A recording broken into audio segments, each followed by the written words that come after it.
আসসালামু আলাইকুম ভিউয়ার্স, আমাদের আজকের রেসিপি চিকেন নাগেটস। ছোট বড় সকলেরই এই স্ন্যাক্সটি অনেক পছন্দের।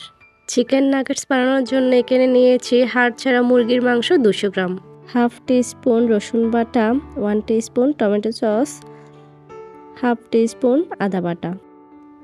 আপনাদের কাছে যদি আদা বাটা রসুন বাটা না থাকে তাহলে আপনারা পাউডারও দিতে পারেন।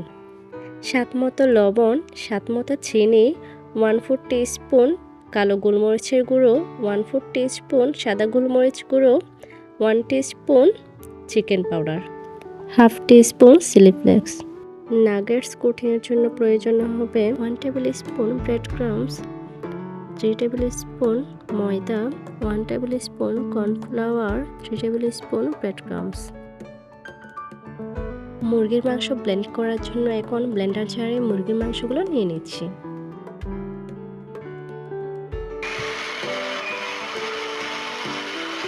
মুরগির মাংস ব্লেন্ড করে নিয়েছি, এখন দিচ্ছি ব্রেড ক্রাম্বস পানিতে ভিজিয়ে পানি চেপে ফেলে দিয়েছি।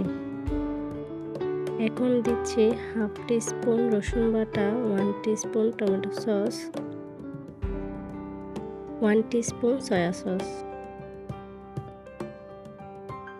Half teaspoon chilli flakes, 1 teaspoon কালো গোলমরিচের গুঁড়ো, হাফ টিস্পুন সাদা গোলমরিচের গুঁড়ো, 1 টিস্পুন চিকেন পাউডার, স্বাদ মতো চিনি এবং লবণ। চিনিটা চাইলে আপনারা স্কিপ করতে পারেন। 1 টিস্পুন কর্নফ্লাওয়ার, 1 টিস্পুন সয়াবিন তেল। আপনারা এখানে চাইলে তেলের পরিবর্তে বাটারও দিতে পারেন। সব উপকরণগুলো দেওয়ার পর এখন আবারও ব্লেন্ড করে নিচ্ছি।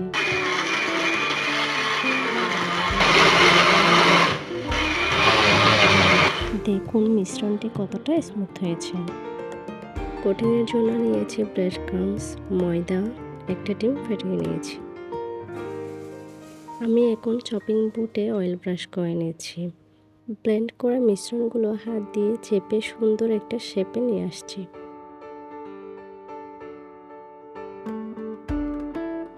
এখন নাগেটসের শেপে কেটে নিচ্ছি। আপনারা চাইলে আপনাদের পছন্দ মতো কেটে নিতে পারেন। এখন আমি আবার হাতে নিয়ে সুন্দর মতো ভালোভাবে শেপ দিয়ে নিচ্ছি। দেখুন আমি কাজটা কিভাবে করতেছি। এখন আমি ময়দাতে গড়িয়ে নিচ্ছি।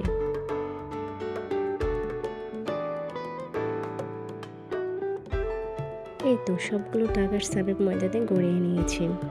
এখন আমি ডিমে চুবিয়ে আবার ব্রেড ক্রাম্বসে গড়িয়ে নেব। এই ব্রেড ক্রাম্বস আমাদের বানানো, আপনারা চাইলে ভিডিওটি দেখে নিতে পারেন। ডেসক্রিপশন বক্সে ভিডিও লিঙ্ক দিয়ে দিব।